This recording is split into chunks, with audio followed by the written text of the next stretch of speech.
All right, how's everybody doing out there? I am Jeremy Langlois coming to you from the Houmas House Estate and Gardens. Thank you for scrolling through, stopping on our little video and deciding to kind of check us out. Appreciate that so much. Sure hope everybody is doing great out there. And you know, this week I'm excited because it is, believe it or not, my favorite holiday personally is Halloween. Me and my family, we take it very seriously every year. The discussions, literally, my wife who's watching this knows, our discussions of what we're going to dress up for as next year start, in a couple weeks we'll start discussing that. And we just love it. So I couldn't pass this opportunity just to do something that I think would be great to serve at Halloween, or even in general. This is a great time of year to bust out the pumpkin, do something with pumpkin. Always trying to do a pumpkin recipe every time this year, and this year is no different. With that said, guys, at any point, feel free. All of our recipes are online at houmashouse.com. You go to that website. There's a bunch of little menus. You can click one that says resources. You'll get a drop-down menu. From there, you'll see recipes. Click that, and you'll see every single recipe we've ever done. And they're actually already in PDF format, which only means you can click on it. A new window is going to pop open, and it'll be ready to print. My friend Jessie is behind the camera. She creates all those PDFs, by the way. She does a really great job with that, and they're ready to go. And also, the reason I bring that up is because, you know me, I always like to talk about how I don't follow no recipes. But for this one, look, I already got my little printed recipe right here because we are making pumpkin ice cream, and I do want to follow the actual, I just can't throw something in a bowl with this and hope that it would come out right. So I have my recipe ready to go, and we're just going to jump right in. But again, my friend Jessie's behind the camera. At any point you got any questions, please drop a line in the comments, ask that question. We're watching them live, so if we're able to answer them live on air right now, we're happy to, but also we're looking at them throughout the week, and I would love to be able to interact with y'all throughout the week. So let's go ahead and get started. So we're making pumpkin ice cream. Halloween, we're making pumpkin ice cream, and this is literally a dead simple recipe. First of all, let's talk about just making ice cream in general. Then we'll just go ahead and jump right into this recipe. So traditionally, whenever you would make ice cream, a homemade ice cream recipe, a traditional homemade ice cream recipe is you're going to make a tempered custard. And what that means is you would take milk, you would heat it up. Oftentimes you throw your sugar in with your pot, heat up that milk to a scald where it starts to boil. And then you would take that mixture and you would mix it into eggs, and you would slowly whisk in that hot liquid into eggs, and that's going to temper your custard. You would make that custard, then you would take that hot mixture you would just make, and you would put it in the refrigerator, probably let it chill overnight, and then that mixture is ready to go into your ice cream machine and be churned. Well, guess what, guys? If that sounded complicated, it's not complicated, but there is a process to it. We're going to eliminate all that and just do a recipe that literally we're going to throw everything in a bowl, mix it, and throw it in here. So let's go ahead and do that now, and we'll talk about each kind of ingredient in depth a little bit. So like I said, normally we were starting with milk as your ice cream base. Well, this is going to be a no-cook ice cream base, and it's not going to use eggs either. And that's one of the reasons I just love it so much, is just how easy it is. So instead of using milk, we're going to start off with heavy whipping cream. So we're going to put a little heavy whipping cream in here. And because heavy whipping cream has a higher fat content, it's a little thicker. And since we're not cooking it, it's that thickness is going to help give the ice cream body. So that's why we're using heavy whipping cream instead of, say, something like milk. Now we're going to add our sugar. Well, since we're making a pumpkin ice cream, instead of adding traditional white granulated sugar like you would add to any other ice cream base, I'm going to add some brown sugar, because the brown sugar is going to go perfect with those fall flavors, and it's just going to be perfect with the pumpkin in here.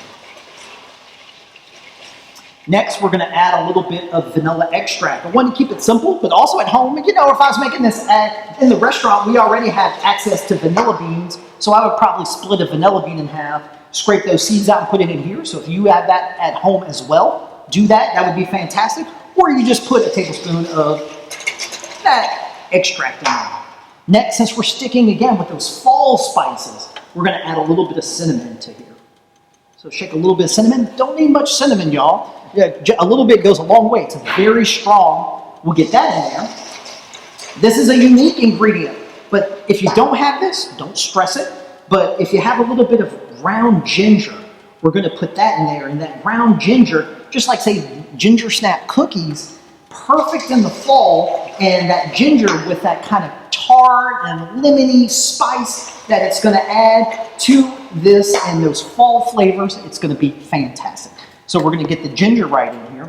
Next, look what I'm putting in here, a little bit of salt. If you're asking yourself, well, why are you putting salt? Well, anytime, whether any kind of preparation, whether it be savory, sweet, baking, anything like that, even sometimes when you're baking a cake, you put a little bit of salt in your batter, or in this case, your custard, and salt just enhances the flavor of anything you're cooking, gives it a little pop. So adding a little bit of salt or just a touch of salt is going to elevate anything that you're cooking. So we get in there. Now finally, we got pumpkin. Now, you have some options here. Let's talk about them. I'm using unsweetened canned pumpkin, and that's what this recipe is designed for. If you wanted to take, say, one of these pumpkins here, or if you have, you're carving your jack-o'-lantern at home, and you want to take a part of it, coat a little olive oil in it, stick it in the oven, roast it, and then kind of chop and puree that mixture up, that would be awesome. It is going to make a really fantastic whatever you're cooking with it. But I'm just using the easy route, which is getting some canned pumpkin, which you can find very readily at stores today. However, I do want to encourage you or be on the lookout for this. Oftentimes in that grocery store where you'll see, boom, the canned pumpkin sitting there, look for that unsweetened canned pumpkin.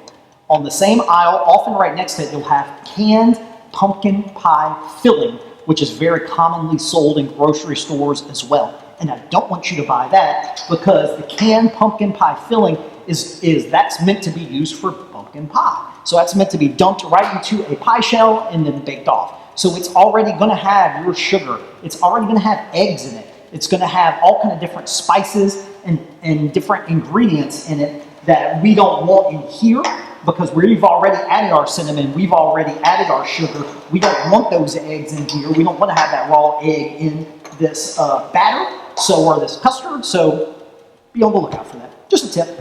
And then once we get to that, this is the base. Now, this is ready to go into our ice cream machine and turned on. I already have some going, but look how easy this is. Put it in your machine, turn it on, and it is ready to go. Just blend this up. You don't have to cook no custards or anything like that.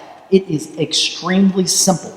Now, if you wanted to get creative, and look, when it comes to Halloween cuisine, there's so many different things. I see cookies shaped like ghosts and all this really cool stuff that people do. But me as a chef, that's not my specialty. I like just sticking with the local flavors that are available at this time.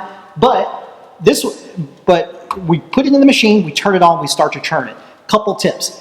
This is the machine that we literally use at our restaurant. It's fantastic, but this might be a little too big for home ice cream making. But there are tons of very simple options available to you at home. What I would suggest is they sell these ice cream machines, which are literally, you take the base that you pour your liquid in, and you stick that in your freezer overnight, and it freezes, and then all you gotta do is dump in your ice cream mix that we have here, turn it on, and it's gonna churn. Or if you're old school and you have the machine that you put the ice and the rock salt in and do that, that's gonna be your two best home options. But go to any store, any big box store, you'll find that simple ice cream machine that they're oftentimes $50 or less, and it's just a really fun tool to have. I absolutely love making fresh ice cream. Couple tips that once we do get the ice cream in here and it starts to churn, one thing I want to point out to y'all, this is actually done and ready to go, so the motor isn't moving that much, but one thing I want to point out to you is you can over whip your ice cream. So if you just can't set it and forget it, you want to watch it as it's whipping, and it's going to be different. Each machine, it's going to take different time, so I can't tell you wait 30 minutes. Just kind of keep your eye on it, and once it does start to thicken like this, then that's when you want to pull your ice cream out. It's not going to be completely hard. It's still going to be very soft, but that's when you do want to get in there and go ahead and transfer your ice cream into a container. I like using these containers that I already have just a nice lid for. I can transfer this right over. This recipe makes a quart, so you can, if you want to make half a pint or half a gallon, you can just double it. But we just want to put our ice cream in here while it's still a little soft. Put your lid on it, pop this in the freezer for about 4 hours just to harden up. And that's what we have right here. And let's scoop some of this up and see what it serves, see what it looks like once it freezes. But once it freezes, the ice cream is going to get very hard. And man, this is just going to be fantastic. If you want to really have a little bit of fun, let me ask Jessie a question. Jessie, what's your favorite Halloween candy? Oh, Reese's. Reese's. What kind of Reese's Pieces or peanut butter cups? Come on, Jessie. Oh, both. Okay. So she likes both Reese's and Reese's peanut butter cups. Respect.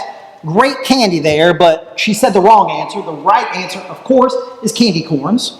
You know, which. That's a second. That's a close second. Oh, really? My wife hates them. I don't know. What's up? I love candy corns. So if you want to have a little bit of fun, chop up any candy you like. And at the end, so whenever it's still soft and still in here, you can throw your candy in here, fold that in just for a second, and then bring it out. Man, a little candy corns in here. That would be a really fun tip to do. But that's it, y'all. Dead simple recipe. Pumpkin ice cream. We're going to be serving this all for the rest of the month and throughout fall here at our restaurant. We actually pair this up with a crispy apple tart called an apple galette that we serve here at Houmas House. That is just fantastic. But again, this is a simple recipe. Throw everything in the pan, mix it up, throw it in your machine, it's good to go. If you got any questions, please let us know. Other than that, give us a like, give us a share, and we will see you next week. Thank you much for tuning in. Bye for now.